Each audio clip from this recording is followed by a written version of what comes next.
The lawyer put the pen in her hand and told her not to worry. He said she would not understand most of it. 11 months later, that same lawyer needed her signature again. He could not get it. Some people mistake a quiet woman for an empty one. It is the most expensive mistake there is. Her name was Immani. She was 38. She wore the same gray coat for 4 winters. She drove a 14-year-old car. The Tachibana family looked at that and decided she was after their money. So 90 minutes before her wedding, they put a document in front of her. They made her sign it standing up, in front of everyone. Her husband was not in the building. That was not an accident either. Stay with me tonight. You will hear the 11 words that lawyer had to say out loud in a room he could not leave. And you will learn what was sitting in her account the whole time. Before we get into it, tap subscribe. It is free and it helps this channel more than you know. And tell me in the comments where you are watching from tonight. I read all of them. Now let me take you back 9 years. Immani came to Japan at 29 with 2 suitcases and no plan she would admit to. She started with a folding table in a Yokohama market. She sold hair products, combs, oils, wraps, the specific things that were nearly impossible to buy in that country if your hair was like hers. Women drove 2 hours to that table. That is the part people miss. There was no gap in the market by accident. There was a gap because nobody had bothered. Immani bothered. 9 years. 1 table became a shop. 1 shop became 4. 4 became a supply company selling into 311 salons across 4 countries. She did her own books for the first 6 years. She learned the customs paperwork herself, in a language she was still learning, because the broker was overcharging her by 11%. She never took a photograph of any of it. She never once mentioned it at a dinner. Here is why. Her mother lost a house in Lagos when Immani was 14. She watched it happen over 8 months. She learned a lesson most people never learn. Money you talk about is money somebody is already planning around. So she kept the coat. She kept the car. She kept her mouth shut. Then, 4 months before the wedding, a fund in Singapore bought 40% of her company. $10.4 million. Wire cleared on a Tuesday. She went back to work on Wednesday. Nobody in the Tachibana family knew. Not one person. Which brings us to that morning. Sho Tachibana was 41. He had run the family's business since his father's stroke, and he was not a warm man in public. In private, he was something else. He had noticed her 3 years earlier at a supplier meeting when she corrected a shipping figure that 4 men had signed off on. He asked her to dinner 11 times before she said yes. His family never accepted her for 1 minute. The aunt was Sho Tachibana, 69 years old. She had held that household together through 2 funerals, and she made sure everyone remembered it. Sho never insulted Immani directly, not once. She did something worse. She spoke about her in the 3rd person while she was in the room. And the cousin was Yuto, 34. Handsome, a very good suit, and a very bad year, though nobody knew that yet. On the morning of the wedding, Sho was called to Osaka at 6. His uncle had collapsed. It turned out to be nothing serious. But it took him out of the building for 4 hours, and those 4 hours had been arranged by somebody. At 9:10, Sho asked Immani to come to the small reception room. There were 11 people in there. The family lawyer, Kuroda, 2 cousins. Sho, Yuto, 4 elders who never spoke to her. 2 women from the wedding staff who saw everything. Nobody offered her a chair. That was the first thing. The second thing was the side table. They had set the document on a low side table by the wall, the kind you put a vase on. Not on the main table where everyone was sitting, so Immani had to stand and lean and sign at hip height in her wedding clothes while 11 people watched. Kuroda read the clauses out loud, all of them. Slowly, no claim on any property, no claim on the business, no claim on the house. An allowance figure that was less than she paid one of her warehouse staff. A clause requiring her to leave the country within 60 days of any separation. And a clause stating she would receive nothing at all if the marriage ended before 5 years. Now here is the specific thing, the thing I want you to hold on to. That document was 31 pages. It referred to her as the foreign party 31 times, once on every page. Her name did not appear in it. Not once, not anywhere. They wrote a marriage contract about a woman and never typed her name. And when it was done, Kuroda handed her the pen and said the line. He said, "Do not worry yourself. You will not understand most of it." 4 elders in that room heard him say it. Nobody said a word. That is how it works in those families. There is always a senior man who finds the carpet very interesting. Now, you are probably asking why she signed it. I want you to understand her answer, because it is the whole woman in one sentence. She signed because she did not want a single thing they had. Every clause in that document was designed to protect them from her. She had already protected herself 9 years earlier at a folding table in a market. You cannot threaten a person with the loss of something they never wanted. So Immani signed. She did not argue. She did not cry. She signed her name in full in careful letters, and she straightened up. Then she asked one question. She asked, "Is this the complete document?" Kuroda said it was. She said, "Then I would like a copy." Today, somebody laughed. I want you to sit with them. Somebody in that room actually laughed. She got the copy. And that night, after her own wedding, Sho Tachibana sat up until 4 in the morning and read all 31 pages twice. She was not looking for a way out. She had no intention of leaving. She was doing the things she had done since she was 29. She was reading the paperwork nobody expected her to read, and on page 26, she found something that was not supposed to be there.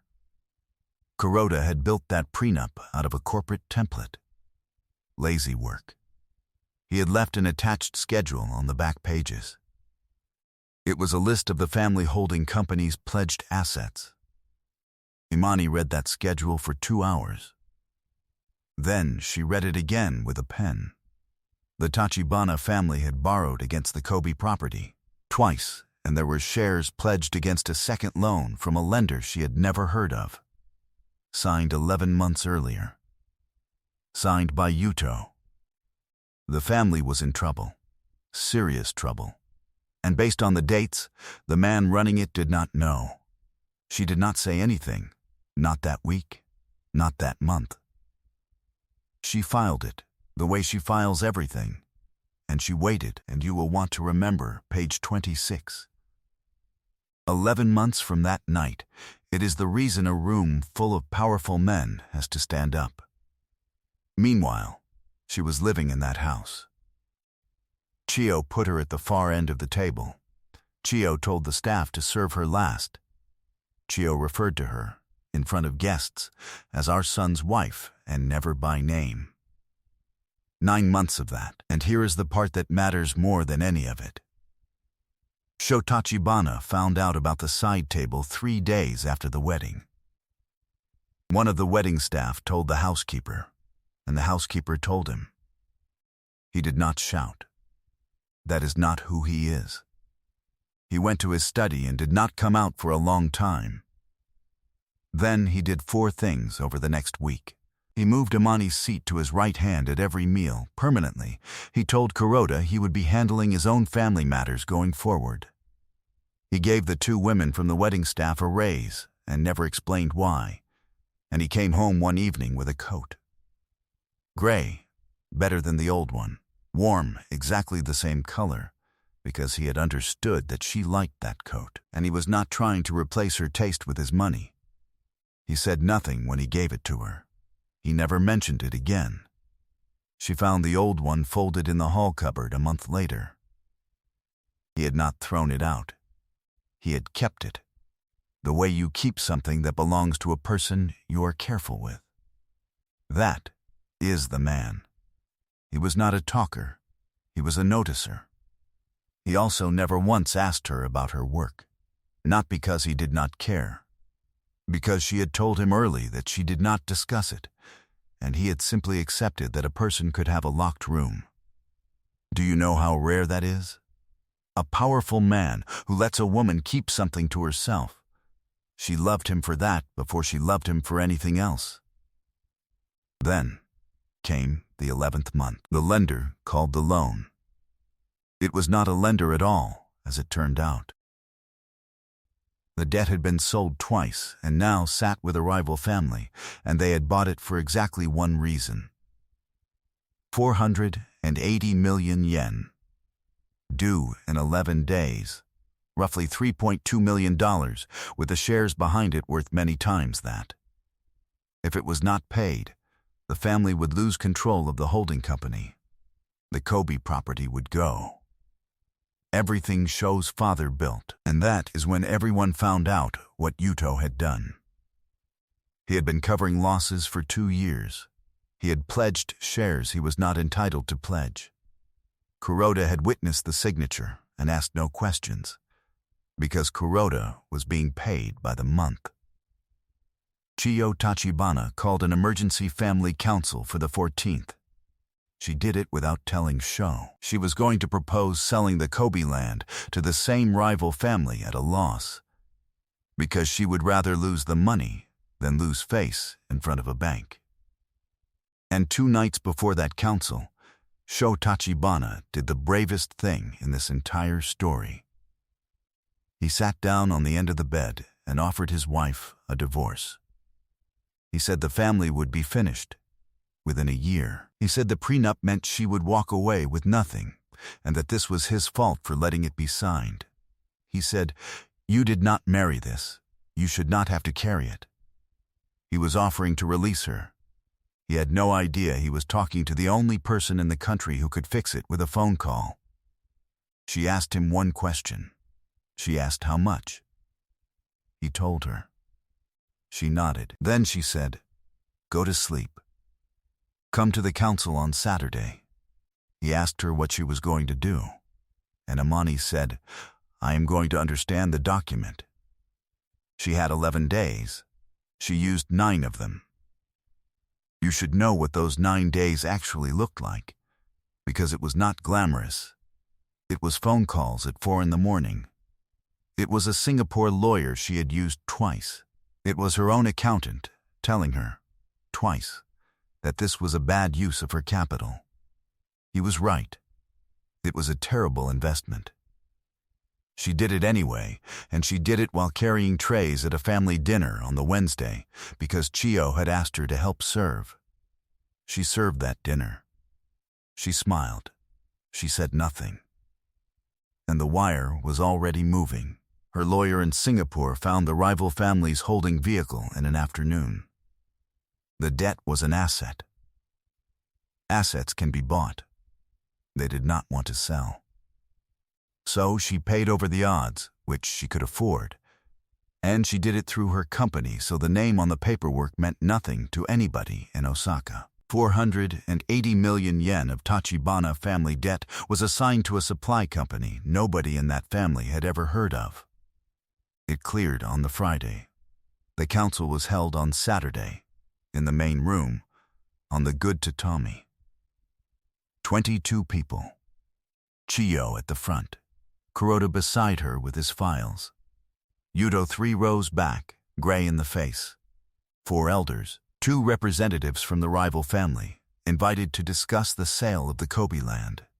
Immani was not on the seating list. She came in anyway, and she stood at the back, and Sho did not even turn around. Kuroda opened by explaining the family's position. He got about 6 minutes in. Then one of the men from the rival family stood up and said, with obvious enjoyment, that his family no longer held the debt. He said it had been assigned on Friday to a third party. The room went completely still. Sho asked who held it. And Sho Tachibana walked up the middle of that room and set a folder on the table in front of Kuroda. She said, "I do." Nobody breathed. Kuroda opened it. Deed of assignment, wire confirmation, company registration, 9 years of it, in one folder. Sho said her son's wife could not possibly have that kind of money. Immani said, $10.4 million, 4 months before the wedding. 40% of my company. I still own the rest. Then she turned to the lawyer, and this is the moment the whole story was built for. She said, "Mr. Kuroda, please read Clause 6 aloud." As you did before, he did not want to. 22 people were watching, so he had to. He read it, and every time the clause came to it, he had to say the words out loud. The foreign party. The foreign party. The foreign party. When he finished, Immani said the 11 words I promised you. She said, "My name is on the debt."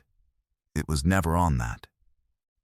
Then she said one more thing to him, and she said it quietly. She said, "I understood all of it." Kuroda was dismissed before the meeting ended. Yuto was walked out and is not spoken of.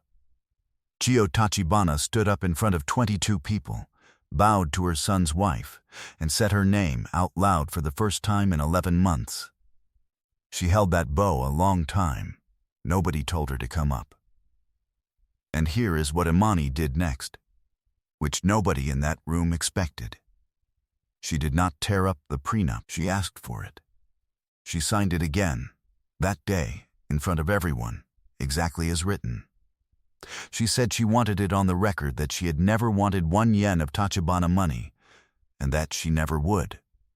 Then she canceled the family's debt in full and asked for no shares in return.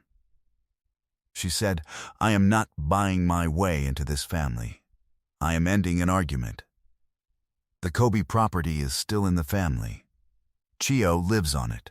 She and Immani speak on Sundays now, which took 2 years and is still careful. Sho Tachibana says almost nothing about any of it, except one thing, once in the car on the way home from that council. He said, 'You could have let it burn.' She said, 'It was your father's.'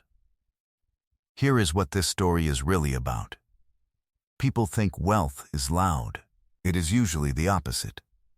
The loudest person in the room is almost never the richest one, and the woman in the 4-year-old coat has often had a very good decade. Never decide what someone has by what they show you. Your quietest colleague. The woman at the end of your table. The one who never mentions her weekend.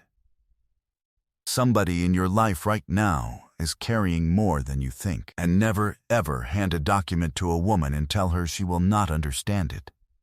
If you made it this far, tell me one thing in the comments. What was the moment you stopped scrolling? The side table, page 26, or the folder? And if you know a woman who has been underestimated by people who should have known better, send this to her tonight. She needs to hear how this one ends.